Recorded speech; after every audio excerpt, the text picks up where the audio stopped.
Hello दोस्तों, नमस्कार। मैं हवा सिंह चहल, संपादक आपका संदेश। दोस्तों, दिल्ली के अंदर Delhi Haryana union of journalist के पत्रकारों द्वारा एक बहुत ही बढ़िया सेमिनार का आयोजन किया गया, जिसके कुछ मुख्य अंश मैं आपको सुनाना चाहूँगा।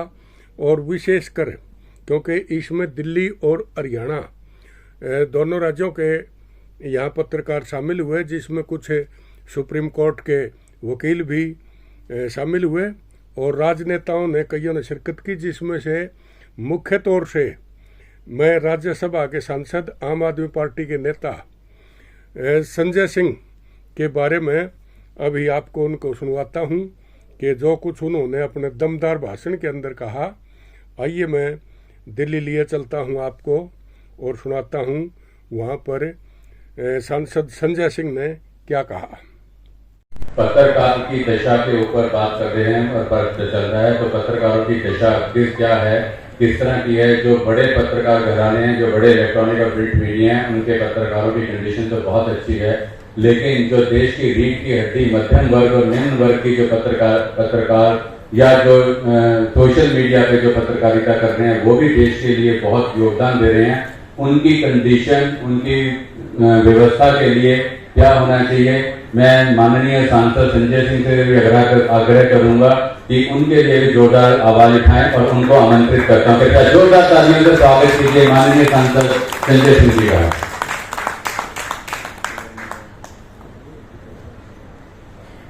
आज के कार्यक्रम की अध्यक्षता कर रहे प्रख्यात समाजवादी नेता और मेरे राजनीतिक गुरु आदरणीय रघु ठाकुर जी, पूर्व सांसद महाबल मिश्रा जी, रिठाला से हमारे विधायक महेंद्र गोयल जी, विधायक जय भगवान उत्कार जी, फैजल चौधरी साहब जो कांग्रेस पार्टी के नेता हैं, वशिष्ठ जी जो आपके यूनियन के राष्ट्रीय अध्यक्ष हैं, और आप सभी का हृदय से मैं इस कार्यक्रम में स्वागत, अभिनंदन और वंदन करता हूं। आपने मुझे यहाँ पे बुलाया, इसके लिए बहुत बहुत धन्यवाद और आपका आभार। साथियों, दोस्तों, पत्रकारिता को देश का चौथा स्तंभ कहा जाता है। विधायिका, कार्यपालिका, न्यायपालिका और पत्रकारिता। और आज यहां पर पत्रकार भी हैं और अधिवक्तागण भी। और मैं विधायिका से जुड़ा हूं, महेंद्र गोयल जी हैं, जय भगवान जी हैं, और कार्यपालिका की क्या हालत है वो भी आपसे चुकी नहीं। तो ये चारों स्तंभ है देश के, वो आज कहीं ना कहीं अपना रास्ता भटक चुके हैं। ये कहने में मुझे कहीं कुछ जरा सा भी संकोच नहीं है कि हर जगह चुनौती का सामना करना पड़ रहा है। लोकतंत्र के चारों स्तंभ डगमगा रहे हैं और उन पे सवाल है। मैं बात अगर विधायिका को करूं तो क्या विधायिका अपना सही रोल प्ले कर पा रही है? जवाब मिलता है नहीं। कार्यपालिका की बात करो, जिसमें हमारे अधिकारी कर्मचारी आते हैं, जवाब मिलता है नहीं। न्यायपालिका की बात करो, बड़े अफसोस के साथ कहना पड़ रहा है, ऐसे निर्णय पिछले कुछ सालों में आए हैं जो निर्णय अपने आप सवालों के घेरे में है। और ये मैं नहीं कह रहा हूं, सिर्फ एक अदालत के फैसले पे ऊपर की अदालत टिप्पणी कर रही है। ये हो रहा है इस देश से। और पत्रकारिता की हालत आपसे अच्छा कौन जान सकता है? आज देश के तमाम बड़े पत्रकार, उन्होंने मेन स्ट्रीम मीडिया, जिसको इलेक्ट्रॉनिक मीडिया कहते हैं, बड़े बड़े चैनलों से विवश किया गया उनको छोड़ने के लिए और यूट्यूब चैनल को चला के अपनी बात देश तक पहुंचा रहे हैं। मैं उनको सलाम करता हूं, नमन करता हूं उनकी पत्रकारिता। मूल बात क्या है? सच नहीं बोलना है, सिर्फ गुणगान करना है, अच्छी अच्छी बातें करना है। आप मेंबर ऑफ पार्लियामेंट हैं, सरकार का गुणगान कीजिए, बहुत अच्छा है। एमएलए है, गुणगान कीजिए, बहुत अच्छा है। सरकार के खिलाफ अगर कुछ बोल दिया, सवाल उठा दिया, तो आपसे बुरा कोई नहीं।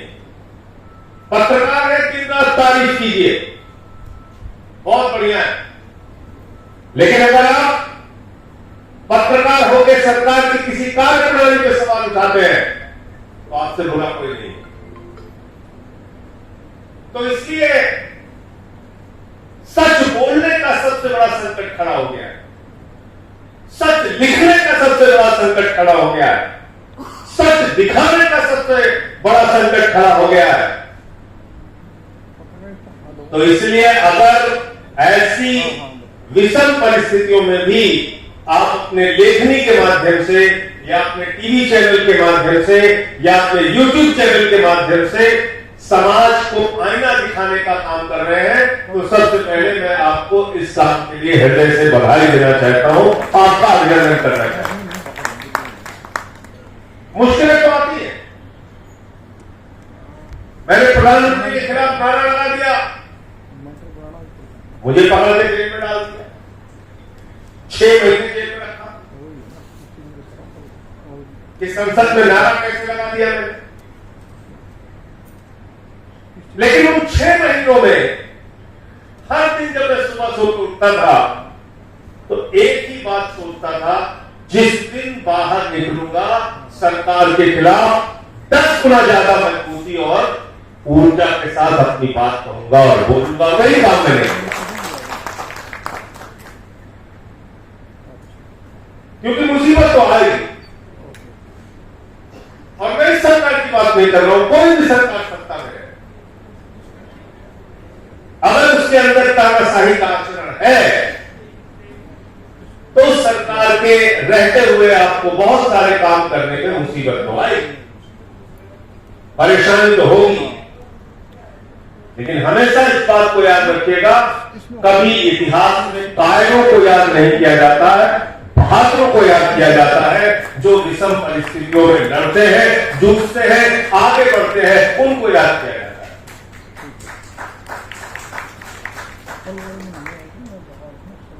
शहीद आजम भगत सिंह ने तो अपना सब कुछ न्यौछावर कर दिया इस देश के लिए 23 साल की उम्र। आज तक हम उनको याद करते हैं, आने वाली पीढ़ियां उनको याद करें।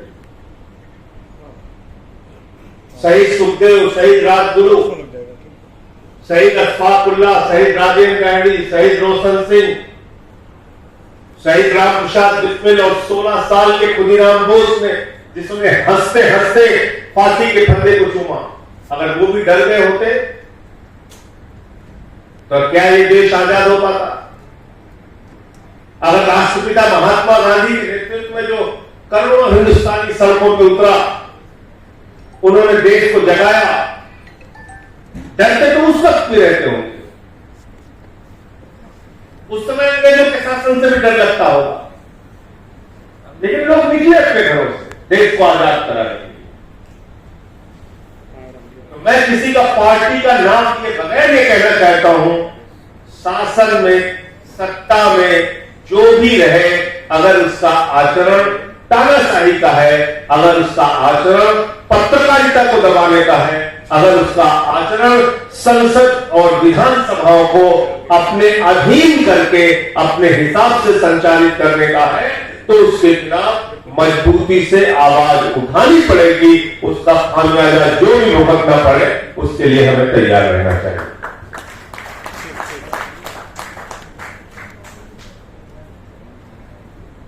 कार्यपालिका हो, न्यायपालिका हो, आज आप सोचिए ऐसी कोर्ट है जहां याचिकाकर्ता जाके कहता है साहब आपके सामने सुनवाई नहीं करानी, मैं नाम नहीं लूंगा उस कोर्ट का, ये अविश्वास नहीं है तो क्या है? ये न्यायपालिका के प्रति अविश्वास नहीं है तो क्या है? जहां पे याचिकाकर्ता खुद कहता है आपके सामने सुनवाई नहीं करानी और एक अदालत के फैसले के बारे में ऊपर की अदालत टिप्पणी कर रही, ये चिंता का विषय है। हमारी कुछ मजबूरियां हैं, कुछ सीमाएं हैं, कुछ मर्यादा है। न्यायपालिका के खिलाफ में नहीं बोलना चाहिए, हम बोलते भी नहीं, लेकिन जो जमीनी हकीकत है उससे ज्यादा दिन तक मुंह भी नहीं मोड़ा जा सकता। बड़े से बड़े क्रिमिनल हो, प्रभावशाली लोग हो, सत्ता से जुड़े हुए लोग हो, उन पर कोई कार्रवाई नहीं हो,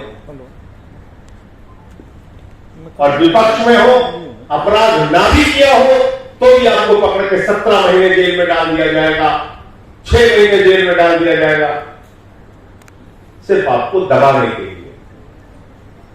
तो आम आदमी पार्टी जिसका प्रभाव दिल्ली में है, पंजाब में तो जगह हमारी सरकारें हैं, हरियाणा में भी हम चुनाव लड़ रहे हैं, 5 सीटें हमारी गुजरात में भी आई और 14% वोट मिला है। 2 विधायक हमारे गोवा में भी है, 6.5% वोट वहां भी मिला है। हम अपना काम कर रहे हैं, पार्टी का विस्तार कर रहे हैं, लेकिन एक बात बहुत स्पष्ट है, जो मैंने रघु ठाकुर जी के चरणों में बैठकर राजनीति का ककहरा सीखा है, वो यही है कि कभी भी अन्याय के खिलाफ, जुल्म के खिलाफ, अत्याचार के खिलाफ चुप नहीं रहना है, लड़ते रहना है। उसके लिए जो भी जोखिम आपको उठाना पड़े उठाइए, क्योंकि राजनीति में हम लोगों को डॉक्टर ने नहीं बताया था आने के लिए, अपनी मर्जी से आए, अपनी मर्जी से रास्ता चुना है।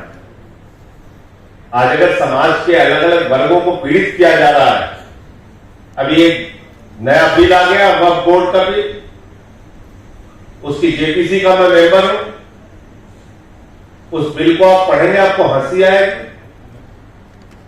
ऐसे ऐसे कानून आप लेके आ रहे हैं जिससे समाज में दूरियां पैदा हो।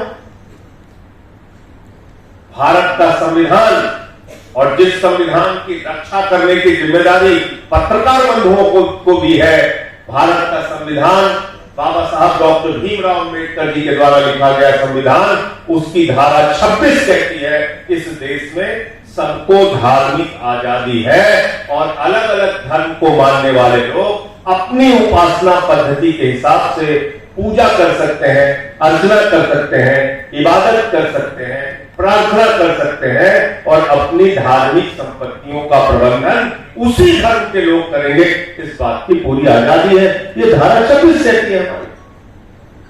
तो आप एक गैर संवैधानिक बिल लेके आ रहे हैं देश में, इसलिए कि समाज को बांटना है। क्या इससे देश का भला होगा? याद रखिएगा, आपने जो विषय दिया है देश की दशा और दिशा का, अगर दिशा सही नहीं रहेगी तो गाड़ी जाके टकराएगी, लोकतंत्र की गाड़ी टकराएगी, ये पहिए से उतरेगी। और जिस जिस देश में पटरी से लोकतंत्र का पहिया उतरा है उसकी क्या हालत है आप देख लीजिए। नफरत की बुनियाद पे, धार्मिक भेदभाव की बुनियाद पे पाकिस्तान तो बन सकता है, अफगानिस्तान तो बन सकता है, रेसिज्म के नाम पे जर्मनी में हिटलर का तो जन्म हो सकता है, लेकिन अगर गांधी का हिंदुस्तान बनाना है, डॉक्टर लोहिया का हिंदुस्तान बनाना है, बाबा साहब डॉक्टर भीमराव अंबेडकर के सपनों का हिंदुस्तान बनाना है, तो वो एकजुटता और भाईचारे की बुनियाद पे ही होगा। नफरत की बुनियाद पे हिंदुस्तान आगे नहीं जा सकता, मोहब्बत की बुनियाद पे हिंदुस्तान आगे बढ़ेगा। ऐसी ऐसी खबरें आती हैं और आपके मीडिया के माध्यम से रूह कांप जाती है। कल मैंने एक वीडियो देखा, एक दलित युवक को मध्य प्रदेश में, फिर बाद में पता चला वो पुरानी घटना है, लेकिन जबकि भी घटना हो मैं उसके विस्तार में नहीं जाना चाहता। कई पुलिस वाले मिलकर एक दलित 15 साल के बच्चे को पीट रहे हैं निर्ममता से, फिर उसकी दादी को पीट रहे हैं। ये कटनी मध्य प्रदेश का मामला, और फिर एक महिला पुलिस के अधिकारी उस बच्चे को भी मार रही है और उसकी दादी को भी मार रही है। कहीं कोई नियंत्रण नहीं, कहीं कोई प्रशासन पे कोई अंकुश नहीं, जो चाहे जिसके साथ करे, किसी को अपमानित करे, किसी को भी जेल में डाले। पत्रकारों के साथ क्या होता है? कोई खबर लिखती जिसको पसंद नहीं आया, साहब को कागज पकड़ा, उठा के जेल में डाल दिया। तो बहुत सारे मुद्दे आपके अध्यक्ष जी ने मेरे सामने रखे हैं। कुछ ऐसी बातें हैं जो हमारी सरकार के अधीन में नहीं आते, वो हम नहीं पूरे कर सकते और ना हम झूठा वादा कोई आपसे करेंगे। लेकिन जो काम दिल्ली सरकार के माध्यम से हो सकता है, निश्चित रूप से हम लोग आपके साथ हैं। महेंद्र गोयल जी ने भी कहा है, सरकार से वो सारे काम आपके करवाने का पूरा प्रयास करेंगे।